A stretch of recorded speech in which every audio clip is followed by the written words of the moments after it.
নমস্কার, বাবুমণি রান্নাঘর নিয়ে আমি আবার ফিরে এলাম। দেখুন, আজকে আমি একটা খুব সাধারণ রান্না করছি, যেটা নাকি সবার ঘরে ঘরেই থাকে এবং সবাই রান্না করে খায়। যেমন ঢ্যাঁড়স।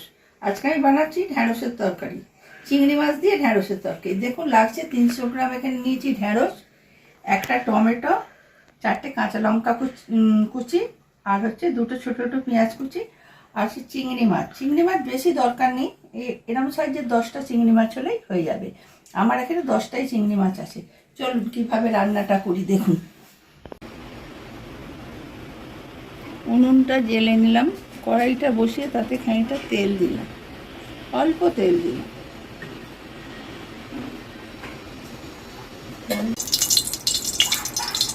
তেলটা গরম হয়ে গেছে, এতে দিয়ে দিচ্ছি ঢ্যাঁড়স তেল। ঢ্যাঁড়সটা একটু ভালো করে ভেজে নেব।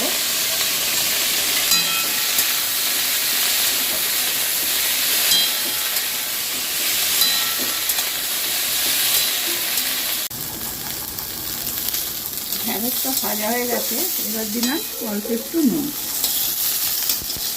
ঢ্যাঁড়সের মধ্যে নুনটা ঢুকে যাবে, যার জন্য নুনটা ভাজার সময় দিয়ে দিলাম।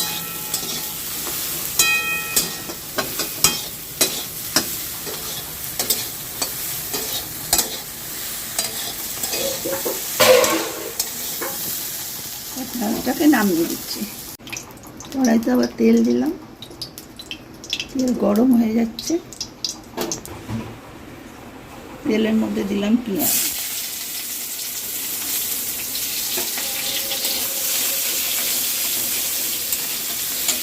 দিলাম কাঁচা লঙ্কা,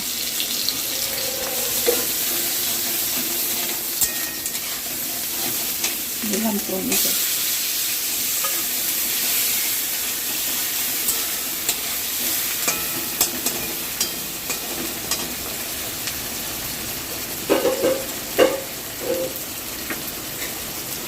সামান্য চিনি,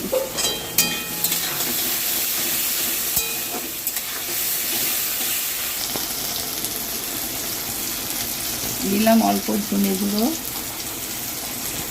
অল্প জিরে গুঁড়ো, আবার দিলাম অল্প নুন। নুন দেওয়া ছিল, ওই জন্য দিলাম অল্প নুন। এবার দেবো হলুদ,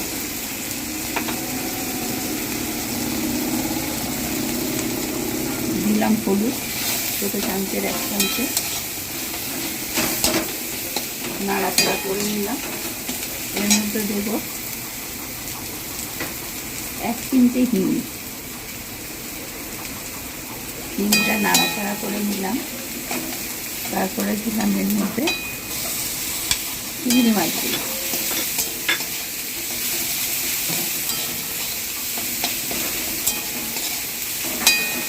এতে শুকনো লঙ্কা দেবো না, কাঁচা লঙ্কা দিলেই হবে। এটা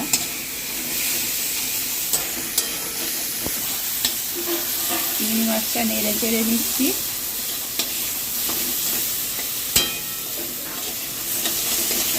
দেখুন, চিংড়ি মাছটা ভাজা ভাজা হয়ে যাচ্ছে টমেটোর সঙ্গে। এবার আমি দেব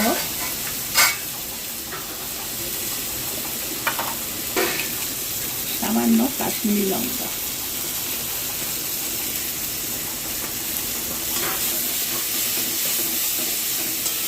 নেড়ে নিলাম। নিয়ে এবার দেবো ঢ্যাঁড়স।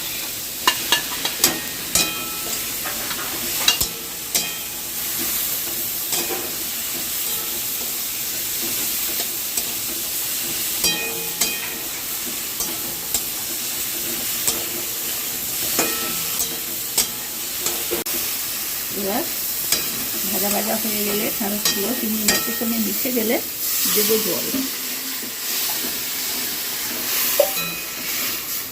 পরিমাণ মতো জল দিয়ে আমি এটাকে ঢাকা দিয়ে দেবো।